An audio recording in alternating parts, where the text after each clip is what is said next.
प्यारे बच्चों, नमस्कार। JCERT के DigiSath कार्यक्रम में आपका स्वागत है।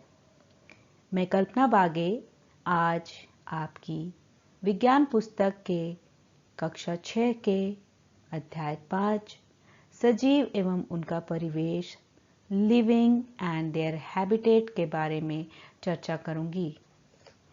आज की वीडियो में हम सजीवों में पाए जाने वाले कुछ विशिष्ट लक्षणों, उनके आवास और अनुकूलता के बारे में विस्तार से अध्ययन करेंगे। तो चलिए कक्षा को शुरू करते हैं। आपने अपने चारों ओर पाई जाने वाली विभिन्न वस्तुओं को देखा होगा और उनके बारे में सोचा भी होगा। अब आप उन्हें निर्जीव एवं सजीवों के समूह में बांटिए। आप क्यों कुर्सी, मेज, पत्थर को सजीव नहीं कह सकते और हमें कैसे पता चलता है कि कोई वस्तु सजीव है? तो आइए इसके लिए हम सजीवों के एक एक लक्षणों पर विचार करते हैं। सभी सजीव वस्तुओं में कुछ विशिष्ट लक्षण होते हैं, जैसे श्वसन, उत्सर्जन, उद्दीपन के प्रति अनुक्रिया, प्रजनन, गति एवं वृद्धि। क्या आप ऐसी कुछ निर्जीव वस्तुओं को भी जानते हैं जिनके इन लक्षणों में से कुछ लक्षण दिखाई देते हैं? कार, साइकिल, घड़ी एवं नदी के जल भी गति करते हैं। आकाश में चंद्रमा भी गति करती है। क्या इन वस्तुओं को सजीव कहा जा सकता है? क्या इन वस्तुओं में सजीवों के सभी लक्षण पाए जाते हैं? इन्हीं सारे कई प्रश्नों के उत्तर ढूंढने के लिए आइए हम सजीवों में पाए जाने वाले विशिष्ट लक्षणों का अध्ययन करते हैं। सजीवों में पाया जाने वाला पहला लक्षण है गति। क्या सभी सजीव गति करते हैं? जंतुओं में गति के विभिन्न तरीकों को आप जानते हैं। वे एक स्थान से दूसरे स्थान तक जाते हैं और उनके शरीर में अन्य प्रकार की गति भी दिखाई देती है। हमने यह जाना कि जीव जंतु गति करते हैं और एक स्थान से दूसरे स्थान तक जाते हैं, लेकिन क्या पौधे भी गति कर सकते हैं? नहीं, पौधे सामान्यतः जड़ों के द्वारा भूमि में जकड़े रहते हैं, अतः वे एक स्थान से दूसरे स्थान तक नहीं जा सकते। परंतु विभिन्न तरह के पदार्थ जैसे जल, खनिज, संश्लेषित खाद्य पदार्थ पौधे के एक भाग से दूसरे भाग तक संवहित होते हैं। क्या आपने पौधों में अन्य प्रकार की गति भी देखी है? लाजवंती के पौधों के पत्तियों को छूने पर उनका मुरझा जाना भी गति का ही उदाहरण है। क्या आपने निर्जीव वस्तुओं को भी गति करते हुए देखा है? बस, कार, बादल आदि में भी गति होती है, लेकिन इनकी गति सजीवों की गति से भिन्न होती है। सजीवों में पाया जाने वाला दूसरा प्रमुख लक्षण वृद्धि है। हमने दुकानों में कई तरह के बीज जैसे मूंग, चना इत्यादि को देखा है, लेकिन इसमें कोई वृद्धि नहीं होती। लेकिन जब हम इन बीजों को मिट्टी में बोकर जल से सींचते हैं तो यह पौधा बन जाता है। क्या महीनों तक दुकान में रखे गए बीजों को भोजन की आवश्यकता थी, अथवा इसमें उत्सर्जन, वृद्धि या प्रजनन हुआ था? वृद्धि सजीवों का एक प्रमुख लक्षण है। आइए हम इस पर विचार करते हैं। इसे समझने के लिए हम एक क्रियाकलाप करेंगे। बच्चों, आप अपने अपने घरों में अपने बचपन के जूतों को पहनने का प्रयास कीजिए। क्या आप इसे पहन पाते हैं? नहीं ना। इसी तरह आप अपनी 2 या 3 साल पुरानी पोशाक को भी पहनने का प्रयत्न कर सकते हैं, लेकिन क्या आप उसे भी ठीक से पहन पाए? नहीं।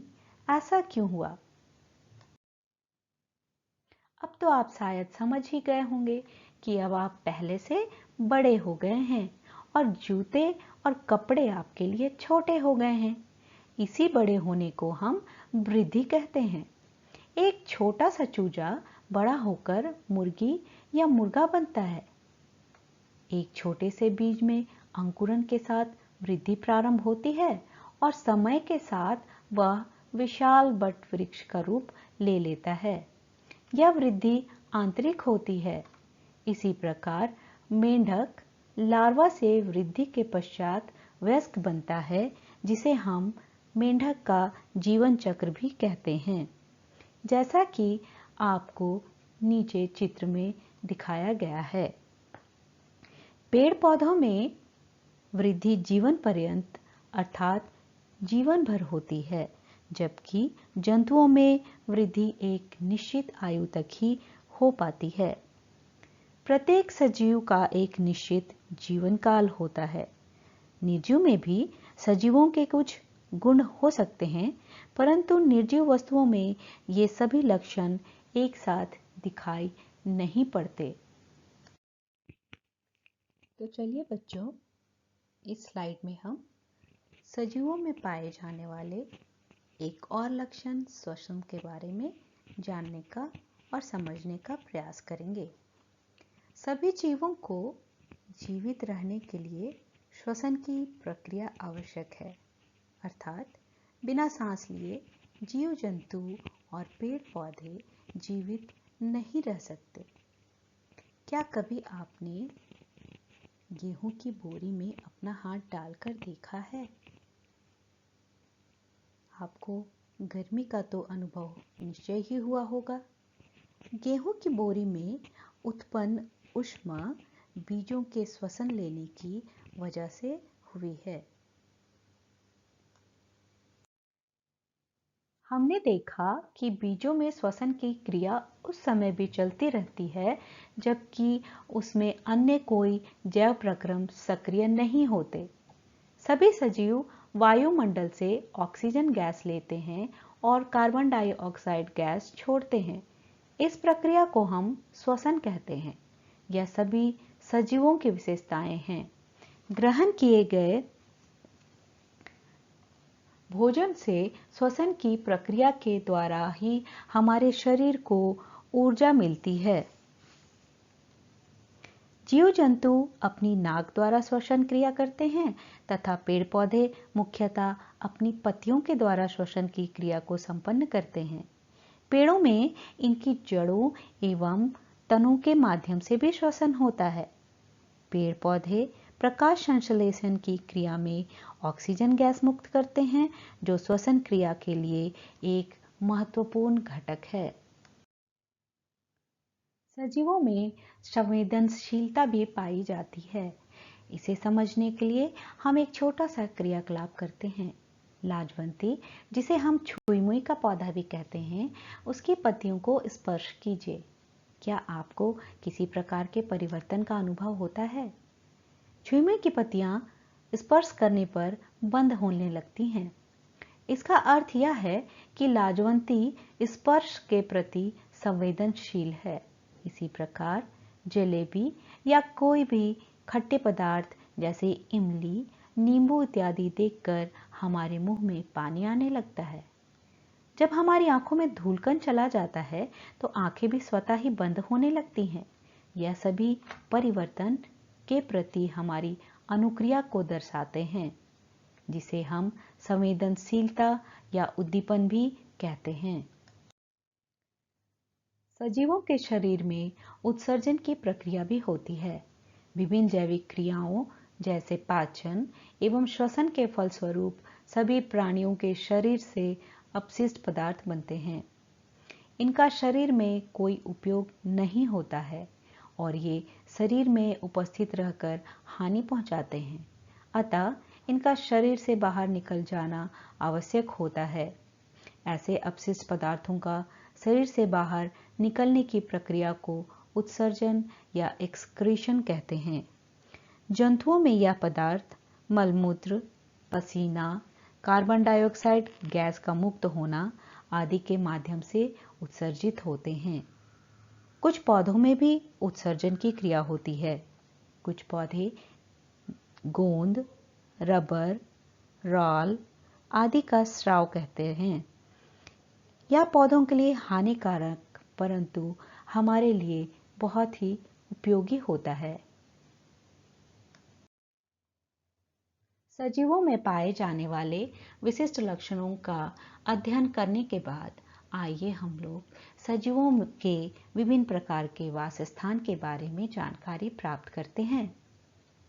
पौधों तथा जंतु जिस प्राकृतिक वातावरण में रहते हैं और अपना जीवन व्यतीत करते हैं, वह वातावरण उस जीव या पौधे का परिवेश कहलाता है। वह स्थान जहां से किसी सजीव को पर्याप्त भोजन, सुरक्षा एवं प्रजनन की अनुकूल दशाएं उपलब्ध होती हैं, उस जीव का आवास या वासस्थान कहलाता है। आवास परिवेश का ही एक भाग होता है। जैसे हाथी स्थल या जमीन पर रहने वाला प्राणी है जो जंगल में रहता है, उसी प्रकार केंचुआ भी स्थलीय प्राणी है, लेकिन यह गीली मिट्टी में सुरंग बनाकर रहता है। हमारे घर के आसपास मनुष्य रहते हैं, साथ ही कई तरह के जानवर, पक्षी, कीड़े मकोड़े, फूल पौधे, घास फूस आदि भी उसी परिवेश में रहते हैं। इस प्रकार एक ही वासस्थान या आवास में कई तरह के जीव संयुक्त रूप से रह सकते हैं, जो प्रत्यक्ष या अप्रत्यक्ष रूप से एक दूसरे की मदद करते हैं। जैसे हाथी जंगल में रहता है तो उसके लिए भोजन और पानी भी वहीं उपलब्ध रहता है। शेर को भी जंगल में ही अपना शिकार मिल जाता है। किसी भी वासस्थान में केवल सजीव ही नहीं, निर्जीव भी रहते हैं। किसी वासस्थान के सभी सजीव जैसे पौधे, जंतु एवं अति सूक्ष्म जीव उसके जैव घटक कहलाते हैं, जबकि निर्जीव पदार्थ जैसे मिट्टी, जल, वायु, प्रकाश, ताप आदि उसके अजैव घटक कहलाते हैं। दोनों घटक एक दूसरे के पूरक होते हैं और एक दूसरे के लिए आवश्यक भी होते हैं। तो बच्चों, विभिन्न तरह के आवास या वासस्थान को समझने के लिए आप लोग एक छोटे क्रियाकलाप को कर सकते हैं। अपने घर के आसपास किसी तालाब या नदी के किनारे जाकर तालाब या नदी में या उसके आसपास रहने वाले जंतुओं तथा पौधों की एक सूची बना सकते हैं और आप देख सकते हैं कि उसमें से कुछ ऐसे भी जीव हैं जो जल एवं स्थल दोनों में रहते हैं। साथ ही आप यह भी पता कर सकते हैं कि वास स्थान कई प्रकार के हो सकते हैं। तो आइए अब हम सजीवों के विभिन्न वासस्थानों के बारे में विस्तार से अध्ययन करते हैं। पहला वासस्थान है स्थलीय आवास। स्थल या जमीन पर रहने वाले जीवों का आवास स्थलीय कहलाता है। जैसे वन या वन क्षेत्र, घास के मैदान, रेगिस्तान तथा पर्वतीय क्षेत्र स्थलीय आवास के उदाहरण हैं। वन में घास पात, झाड़ियां, बड़े बड़े वृक्ष होते हैं, जबकि घास स्थल में घास, शाकीय पौधे तथा छोटी झाड़ियां होती हैं। तो आइए अब हम दूसरे आवास अर्थात मरुस्थलीय आवास के बारे में जानकारी प्राप्त करते हैं। यहाँ बालू के कारण घास पात और पेड़ पौधे बहुत कम उगते हैं। पौधों की कुछ खास किस्में जैसे नागफनी, बबूल, खजूर के वृक्ष आदि पाए जाते हैं। जंतुओं में ऊंट, मरुस्थलीय केकड़े, सर्प तथा मकड़ियां पाई जाती हैं। तीसरा आवास जलीय आवास है। जलीय आवास में दो तरह के होते हैं। पहला मृदु जल आवास और दूसरा खारा या लवणीय जल आवास। मृदु जल आवास या मीठे जल वाले आवास नदी, तालाब, झील, नहर इत्यादि हैं। इनमें तरह तरह के जीव जंतु और वनस्पतियां पाई जाती हैं।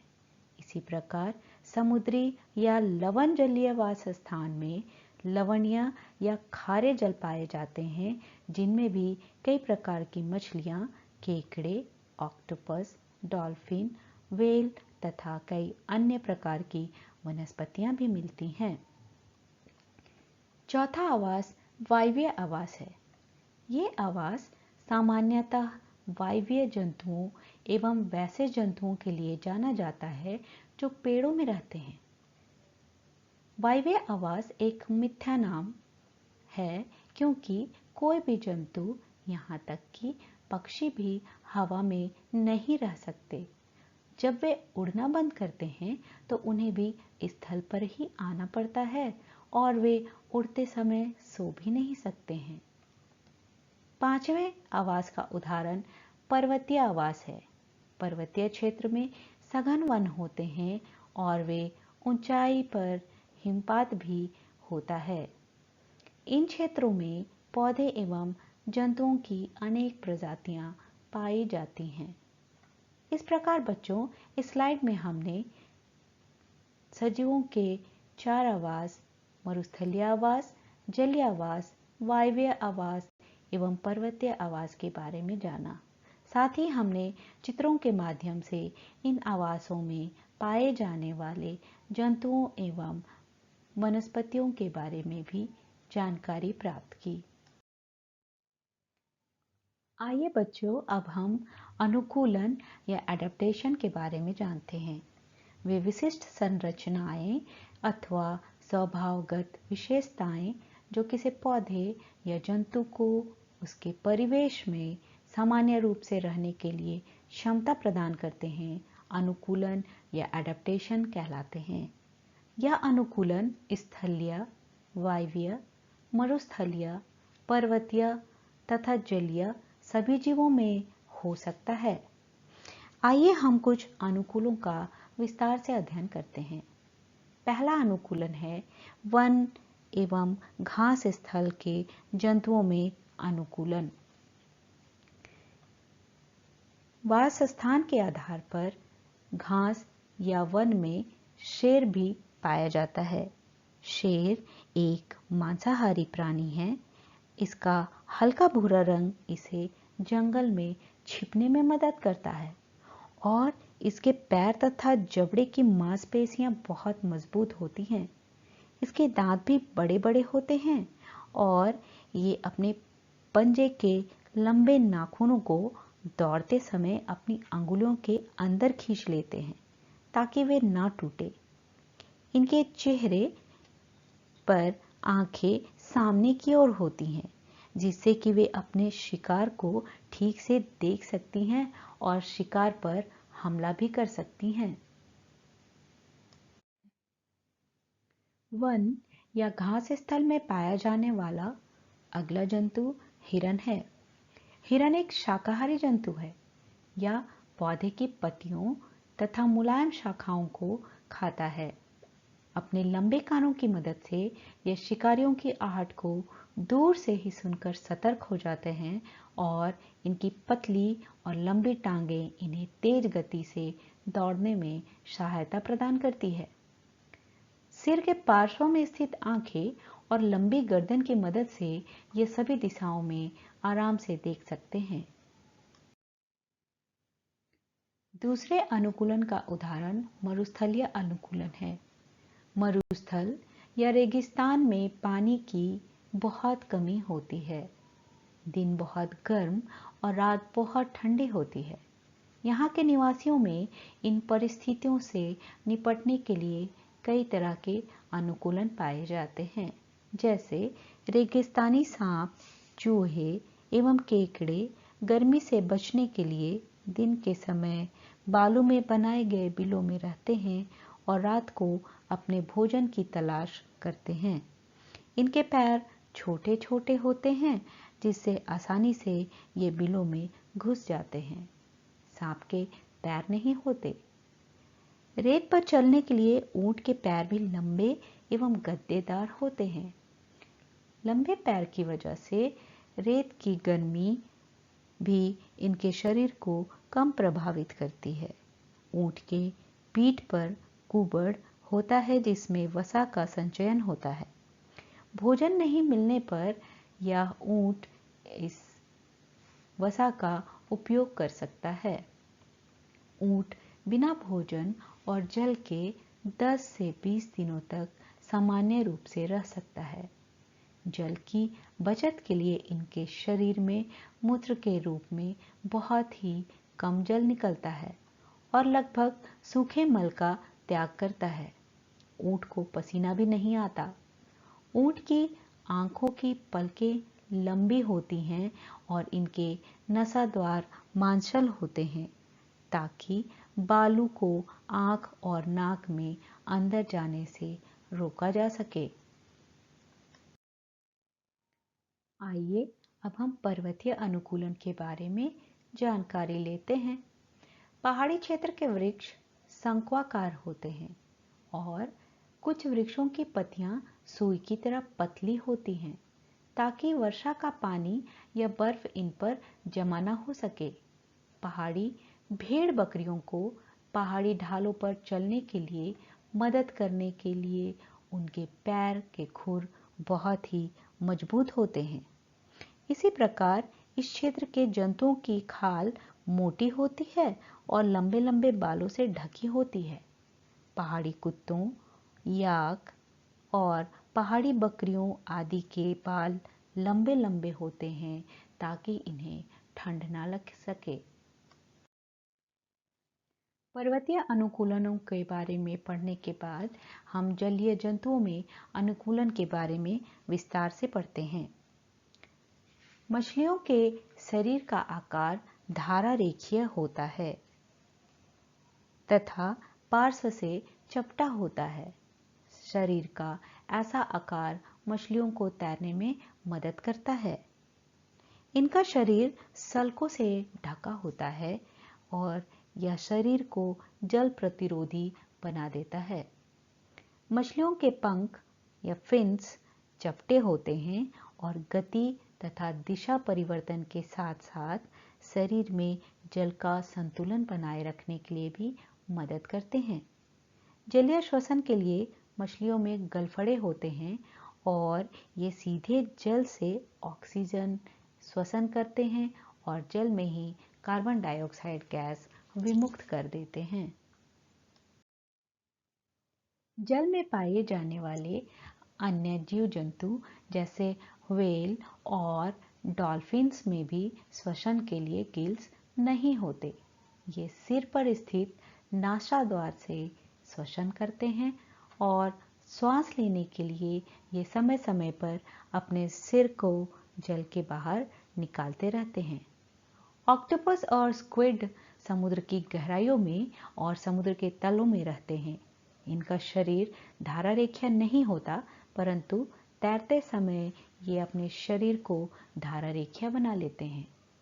जल के अंदर श्वास करने के लिए इनमें गिल या क्लूम भी पाए जाते हैं जो इन्हें श्वास लेने में मदद करते हैं।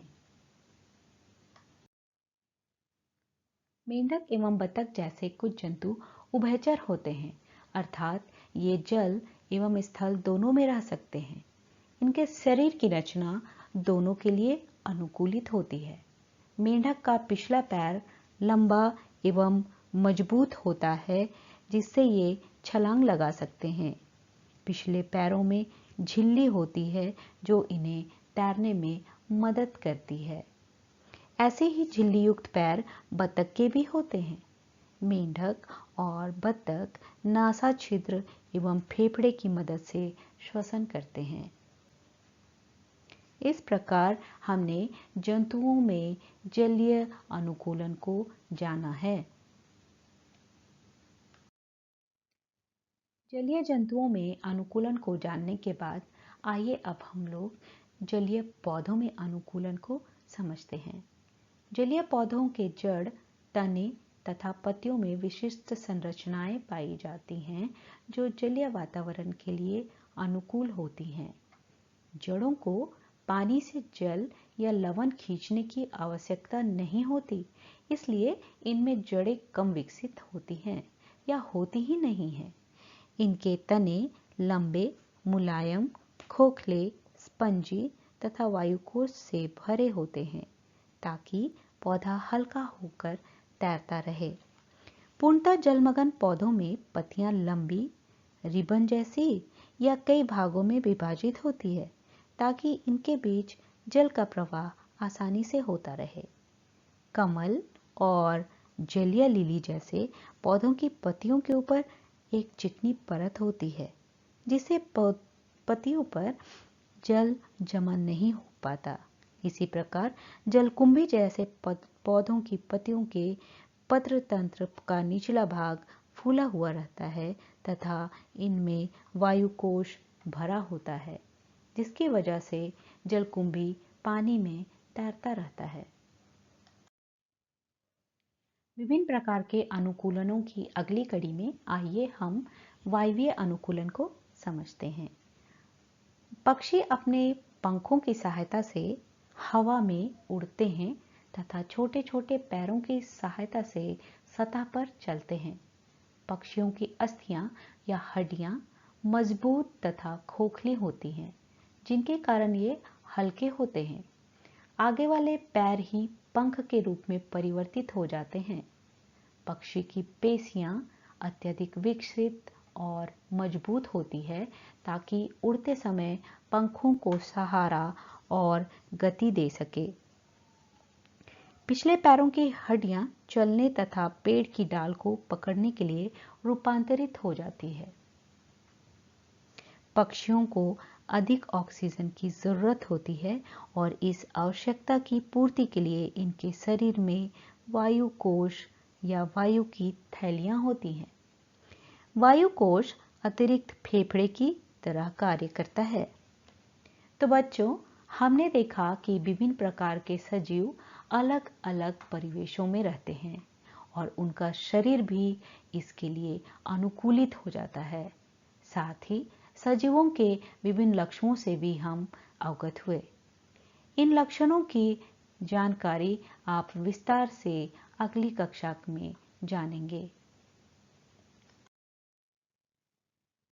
तो बच्चों, सजीवों एवं उनका परिवेश शीर्षक पाठ में हमने जाना कि पौधे एवं जीव जंतु जहाँ रहते हैं और अपने आवास को बनाए रखने की आवश्यक वस्तुओं को प्राप्त करते हैं, वह उनका आवास कहलाता है। पौधे एवं जीवों के कुछ उभयनिष्ठ लक्षण होते हैं, अर्थात कुछ लक्षण पौधे एवं जंतुओं में सामान्यतः पाए जाते हैं।